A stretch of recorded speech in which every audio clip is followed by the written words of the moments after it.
Sunshine biology and science classes. जैसा कि आज क्लास 10th का टॉपिक है मोड ऑफ न्यूट्रिशन, और मोड ऑफ न्यूट्रिशन के बारे में आज ये बताया जाएगा कि जो लिविंग ऑर्गेनिज्म होते हैं उनमें मोड ऑफ न्यूट्रिशन किस किस टाइप का होता है। तो सबसे पहले बताते हैं मोड ऑफ न्यूट्रिशन को, और इसी पार्ट में मोड ऑफ न्यूट्रिशन को दो भागों में डिवाइड किया गया है। सबसे पहला है ऑटोट्रॉपिक न्यूट्रिशन और दूसरा है हेटेरोट्रॉपिक न्यूट्रिशन। हमारे जो प्लांट्स होते हैं ना, जो लिविंग ऑर्गेनिज्म में प्लांट में जो न्यूट्रिशन पाया जाता है, जिसके थ्रू वो अपना फूड बना के तैयार करते हैं और उन फूड को प्लांट के बॉडी के सभी पार्ट में सेंड कर दिया जाता है। प्लांट ऑटोमेटिक टाइप से अपना फूड प्राप्त करते हैं नेचर से, जैसे कि सनलाइट की प्रेजेंस में एटमॉस्फेयर से CO2 लेते हैं और O2 को यहाँ से छोड़ते हुए, और इनकी पत्तियों में एक ग्रीन कलर का पिगमेंट होता है जिसे क्लोरोफिल बोला जाता है। यह क्लोरोफिल सनलाइट को ट्रैप करने में हेल्प करता है और फोटोसिंथेसिस प्रोसेस कंप्लीट करता है, जिससे कि प्लांट अपना फूड बना के तैयार करते हैं। नेक्स्ट अगला है हेटेरोट्रॉपिक न्यूट्रिशन। प्लांट के द्वारा जो फूड तैयार किया जाता है, एनिमल और ह्यूमन बींग्स ये सभी अपने रेडीमेड फूड के लिए प्लांट के ऊपर डिपेंड रहते हैं। यह रेडीमेड फूड प्लांट से ही प्राप्त होता है। तो ऐसे ऑर्गेनिज्म जो अपना फूड रेडीमेड तरीके से प्राप्त करते हैं, कहाँ से? प्लांट से प्राप्त करते हुए हैं, ठीक है, और उसको कहते हैं हेटेरोट्रॉपिक न्यूट्रिशन।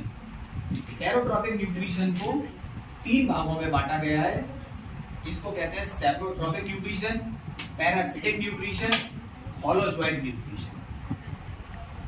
सबसे पहली बात आती है तो सैप्रोट्रॉपिक न्यूट्रिशन की।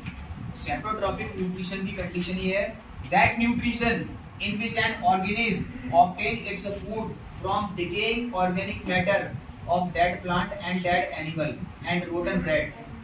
Example mushroom. ऐसे ऑर्गेनिज्म जो अपना फूड ऑब्टेन करते हैं कहाँ से? सड़े गले स्थानों से प्राप्त करते हैं, ठीक है। और सड़े गले स्थानों का मतलब है चाहे तो डेड प्लांट हो, चाहे डेड एनिमल्स हो, चाहे रोटन ब्रेड्स।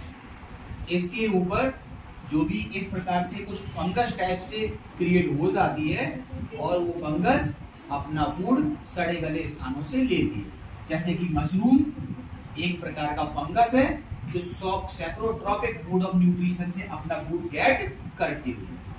नेक्स्ट न्यूट्रिशन में आता है parasitic nutrition. This is very most important question. इस वर्ष के लिए सबसे ज्यादा मोस्ट इंपोर्टेंट क्वेश्चन है। इसकी कंडीशन है that nutrition in which an organism derive its food from the body of another living organism। एक ऑर्गेनिज्म अपना फूड another दूसरे लिविंग ऑर्गेनिज्म से गेट करता हुआ है। दूसरे लिविंग ऑर्गेनिज्म जिसको अपन होस्ट बॉडी बोलते हैं, वहां से अपना फूड गेट करने की जो प्रोसेस है उसे अपन बोलते हैं पैरासिटिक न्यूट्रिशन। और पैरासिटिक न्यूट्रिशन में आता है कुस्कुटा, जैसे कि अमरबेल प्लांट के ऊपर, जैसे ही ये प्लांट के ऊपर ग्रो करती है और प्लांट जो कि होस्ट बॉडी के रूप में जाना जाता है और उससे अपना न्यूट्रिशन गेट करती रहती है। कुस्कुटा 1 मार्क्स में ये क्वेश्चन आता है, जैसे कि अमरबेल का साइंटिफिक नेम क्या होता है इसके बारे में। नेक्स्ट बात कर दी जाती है प्लाज्मोडियम। मलेरिया जो डिजीज है उसको स्प्रेड करने का जो वेक्टर होता है उसे कहते हैं प्लाज्मोडियम। और यही प्लाज्मोडियम जब फीमेल एनाप्लीज मॉस्किटो के थ्रू हमारे ब्लड में जब एंटर करता है, जब मॉस्किटो बाइट करता है, एंटर कर जाता है और ब्लड से वो न्यूट्रिशन गेट करता रहता है और अपनी संख्या में, अपने नंबर्स में इंक्रीजमेंट करता रहता है, जिससे कि बॉडी और भी ज्यादा इल होती जाती है। Next holozoic nutrition. Holozoic nutrition बहुत ही अहम पार्ट है। होलोजोइक न्यूट्रिशन लिविंग ऑर्गेनिज्म में, जैसे कि ह्यूमन की बात करते हैं, कैट है, रैट है, बफेलो है, काऊ है, कैमल है, ये सभी अपना न्यूट्रिशन होलोजोइक न्यूट्रिशन के थ्रू प्राप्त करते हैं। ऐसा न्यूट्रिशन जो 5 प्रोसेस में होता है। सबसे पहले इंगेशन के बाद होता है डाइजेशन के बाद होता है एब्जॉर्प्शन के बाद होता है एसिमिलेशन के बाद होता है इगेशन। 5 प्रोसेस से ऐसे ऑर्गेनिज्म जो अपना न्यूट्रिशन गेट करते हैं उन्हें बोलते हैं होलोजोइक न्यूट्रिशन। तो इसकी डेफिनेशन भी क्लियर है, that nutrition in which an organism take complex food, जो अपन फूड लेते हैं वो कॉम्प्लेक्स फूड होता है, into its body by process of ingestion. ये कोई बॉडी लेती है इंगेशन के दौरान, जैसे माउथ से कोई भी फूड को इंगेस्ट किया, इंगेस्ट फूड इज डाइजेस्ट, अब इंगेस्ट फूड पाइप के थ्रू पहुंचा स्टमक में और वहां से उसका डाइजेशन चालू हुआ। डाइजेस्ट होने के बाद स्मॉल इंटेस्टाइन में इसका एब्जॉर्प्शन होता। जैसे एब्जॉर्प्शन का मतलब है जो भी न्यूट्रिएंट्स हैं वो एब्जॉर्ब स्मॉल इंटेस्टाइन में ब्लड स्ट्रीम जुड़ी होती है, उसके थ्रू एब्जॉर्ब होके ये ब्लड स्ट्रीम में जाके मिक्सअप हो जाते हैं।